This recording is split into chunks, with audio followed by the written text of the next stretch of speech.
Bismillah, alhamdulillah, wassalatu wassalamu ala rasulillah. Урматтуу мусулман бир тууганым, Табарак сүрөсүнүн фазилеттери аябай улук. Бул сүрө көбүнчөсү Куранда Мүлк сүрөсү деп аталат, же болбосо Суратул Маания же Мунжия деп аталган сүрө. Бул сүрө ушундай улуу сүрө. Бул сүрөнү ким окуп жүрө турган болсо, анын үйүндө берекелер көбөйөт, жакшылыктар көбөйөт. Ал үйдө кенчилик, молчулук болот.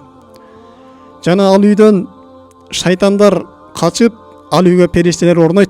Ал эми бул сүрө кайсы үйдө окулбай турган болсо, ал үйдөгү жакшылыктар азаят. Ал үйдө тарчылык, жакырчылык көбөйөт. Жана ал үйгө жин шайтандар орноп, периштелер качат. Жана ошондой эле бул сүрөнүн фазилети, бул сүрө инсанга анын акыйдасын үйрөтөт. Инсанга анын жаратуусу ким экендигин таанытат.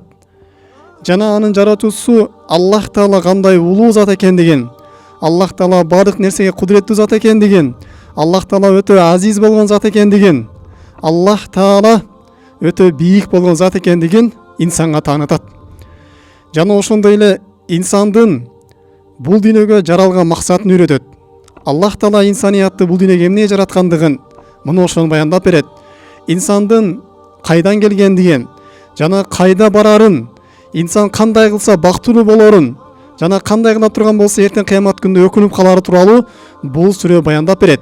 Жана ошондой эле бул сүрөнүн мындан сырткары дагы өтө улуу максаттары бар. Биз бул сүрөнү окуп жүрүү менен биргеликте эле анын ичиндеги аяттардын маанисине ой жүгүртө турган болсок, ага тафаккур кыла турган болсок, ага тадаббур кыла турган болсок, биздин жашообузду аябай оңдойт. Биздин жүрөгүбүздү бактылуулукка бөлөйт, биздин жүрөгүбүзгө тынычтык берет. Эми бул сүрө боюнча келген кээ бирки пайгамбарыбыз саллаллаху алейхи ва саллям хадистерине келе турган болсок, бул сүрө инсандын жасаган күнөөлөрүнө кафарат болуучу, аны өчүрүп жок кылуучу. Бул сүрө инсанды кабыр азабынан куткаруучу. Бул сүрө эртең кыямат күнүндө инсанды Аллах Тааланын астында талашып, аны бейишке чейин алып кирүүчү сүрө болуп эсептелинет. Пайгамбар саллаллаху алейхи ва саллям хадис келет: "Инна суратан фил Курани саласина ая." Куранда 30 аяттуу болгон бир сүрө бар дейт. "Шафаат ли сахибиха хатта гуфира лаху" дейт. Бул сүрө эртең кыямат күнүндө өз ээсине анын күнөөлөрүнө кечирилип кеткенге чейин, ал күнөөдөн тазалаганга чейин ал пендеге шафаат жолот деп туруп, Пайгамбар саллаллаху алейхи ва саллям "Табаракаллази биядихил мүлк" деп ушул Табарак сүрөсүн окуду дейт. Демек, урматтуу мусулман бир тууганым, бул сүрө инсанды эртең күнөөлөрүнөн тазаланууга эң чоң жардамчы болот экен. Инсанга шафаатчы болот экен. Эртең кыямат күндө инсан эмне кылыштыкты билбей кыйналып калган учурда, эси ооп калган учурда, айраң таң болгон учурда бул сүрө келип туруп, инсанга шафаатчы болуп, буну күнөөлөрдөн тазалайт экен. Башка бир хадистерде Пайгамбар саллаллаху алейхи ва саллям айтат: "Суратун фил Куран", Куранда бир сүрө бар. "Хасамат ан сахибиха хатта адхалаткул жанна".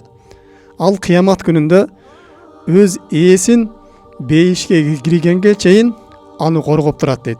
Аны үчүн талашат дейт. Аны коргоп, Аллах Тааланын астында ага шафаатчы боло турган сүрө бар дейт.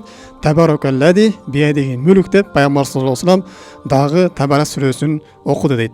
Демек, урматтуу мусулман бир тууганым, эртең кыямат күнүндө инсанга жардамчы боло турган, аны бейишке киргизип туруп, андан кийин тим боло турган, андан кийин токтой турган шафаатчы бул Табарак сүрөсү экен. Инсандын кыямат күнүндө бейишке жетелөөчү, ага бейишке кирүүсүнө жардамчы боло турган сүрө бул Табарак сүрөсү экен. Демек, урматтуу мусулман бир тууганым, биз бул Табарак сүрөсүнө чоң маани беришибиз керек. Бул сүрөнү жаттап, биз ар дайым окуп жүрүүгө тырышышыбыз керек, аракет кылышыбыз керек. Анткени Пайгамбар саллаллаху алейхи ва саллям бул сүрөнү окуп жүрүүгө өз үлгү болгон. Пайгамбар саллаллаху алейхи ва саллям келет: Пайгамбар саллаллаху алейхи ва саллям "Кана ла янаму хатта яқра Alif Lam Tanzil, Sajda сүресін жана Табаракаллази биядихил мүлк Табарак сүресін оқымайынша пайғамбар саллаллаху алейхи ва саллям жатпайды эле дейт. Уктабайт эле деп пайғамбар саллаллаху алейхи ва саллям мына ушундай хадис келет. Демек, урматтуу мусулман бир тууганым, бул сүрөнү жатар алдындагы окуп жүрүштүк сүннөт болуп эсептелинет. Инсан ушул сүрөнү окуп, ичиндеги аяттарга тафаккур кылып жата турган болсо, анын жүрөгү тазаланып, анын жүрөгү тавхидке бөлөнүп, анын жүрөгү Аллах Таалага болгон сүйүүгө бөлөнүп, анын жүрөгү акыретке болгон камга оролуп, андан кийин бул инсан жатат. Жана ушундай пайгамбар саллаллаху алейхи ва саллям келет. Куранда бир сүрө бар дейт. Хия маниатун, хия мунжиатун, тунжихи мин азабил кабр.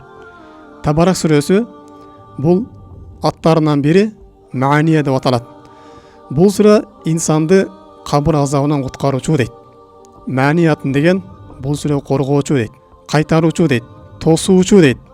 Инсанды кабыр азабынан коргой турган, инсанды кабыр азабынан сактай турган, инсанды кабыр азабынан куткаруучу сүрө болуп эсептелинет деп пайгамбар саллаллаху алейхи ва саллям өзүнүн хадисинде баяндап берет. Демек, урматтуу мусулман бир тууганым, эртең бизди кабыр азабынан сактай турган сүрө бул Табарак сүрөсү болуп эле эсептелинет экен. Ошон үчүн пайгамбар саллаллаху алейхи ва саллям бул хадис не деген? Аллимха ахлак.